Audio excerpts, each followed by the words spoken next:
During the return to play process, how can you progress single joint exercises to then complement some of your more complex movements? So here's 3 ways that I like to do that, okay? The first phase is I want to go isometric base first. So if I'm dealing with a knee injury, okay, what I can do here is just use 2 legs to lift the weight up, and I'm just going to hold it with 1 leg right there.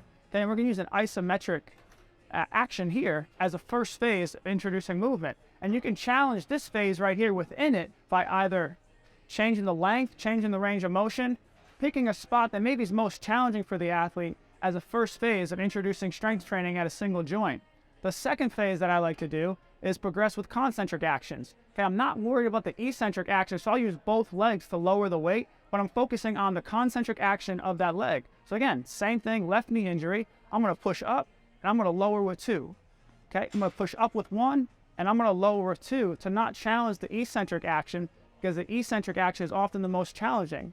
So then the third and final phase is to focus on the eccentric.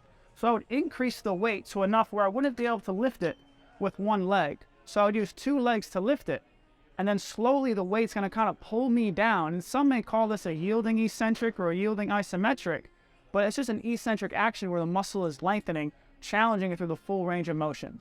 And that's 3 ways that you can progress the single joint exercises as you're going through the return to play process.